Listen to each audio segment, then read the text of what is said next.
సిద్దిపేట జిల్లా Gajwel Pragnapur municipal chairman గా గంగిశెట్టి చందన Ravinder, vice chairman గా కళ్యాణ్ కార్, పద్మాబాయి, నరసింగరావు ఎన్నికయ్యారు. వీరిని మెదక్ ఉమ్మడి జిల్లా ఎమ్మెల్సీ డాక్టర్ వంటేరు యాదవరెడ్డి అభినందించారు. గజ్వేల్ ప్రజ్ఞాపూర్ మున్సిపాలిటీ టీ ప్రజలకు అందుబాటులో ఉండి అభివృద్ధికి కృషి చేయాలని మెదక్ ఉమ్మడి జిల్లా ఎమ్మెల్సీ డాక్టర్ వంటేరు యాదవరెడ్డి సూచించారు. గజ్వేల్ ప్రజ్ఞాపూర్ మున్సిపల్ చైర్మన్ గా నూతనంగా ఎన్నికైన గంగిశెట్టి చందన మాట్లాడుతూ, ఉన్నత పదవి నాకు అప్పచెప్పినందుకు నేను ఎంతో రుణపడి ఉంటానని, అదేవిధంగా ప్రజల నమ్మకానికి, విశ్వాసానికి ఎల్లప్పుడూ కాపాడుతానని, అందరికీ అనుకూలంగా నేను పనిచేస్తానని మాటిస్తున్నానని, నాకు పదవి అప్పచెప్పిన తెలంగాణ ఉద్యమకారుడు కేసీఆర్, మాజీ ముఖ్యమంత్రికి, అదేవిధంగా ఉద్యమకారుడు హరీష్ రావుకి, ఎమ్మెల్సీ డాక్టర్ వంటేరు యాదవ్ రెడ్డికి, గజ్వేల్ నియోజకవర్గ ఇన్ఛార్జ్ వంటేరు ప్రతాప్ రెడ్డికి, బీఆర్ఎస్ కార్యకర్తలకు పేరు పేరున అందరికీ నమస్కారాలు తెలియజేస్తున్నానని, జై తెలంగాణ, జై కేసీఆర్ అని గజ్వేల్ ప్రజ్ఞాపూర్ మున్సిపల్ చైర్మన్ నూతనంగా ఎన్నికైన గంగిశెట్టి చందన నినాదం చేసి సమావేశాన్ని ముగించారు.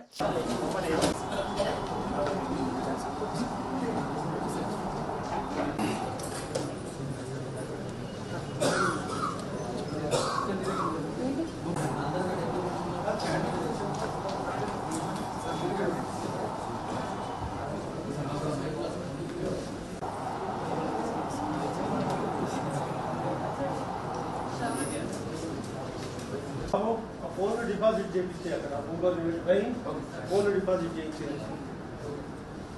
ఇంత ఉన్నతమైన పదవి నాకు అప్పగినందుకు నేను ఎంతో రుణపడి ఉంటాను. అదేవిధంగా ప్రజల నమ్మకాన్ని, విశ్వాసాన్ని ఎల్లప్పుడూ నేను కాపాడుతూ అందరికీ అనుకూలంగా పనిచేస్తానని మాటిస్తున్నాను.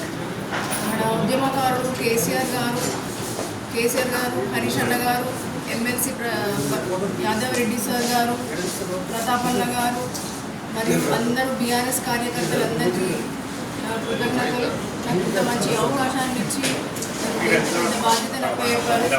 అదేవిధంగా అంతే కష్టపడుతూ నేను బీఆర్ఎస్ పార్టీని కూడా ఇదే విధంగా ఇంత కష్టపడి కాపాడుకుంటూ వస్తానని మాటిస్తున్నాను. జై కేసీఆర్, జై తెలంగాణ.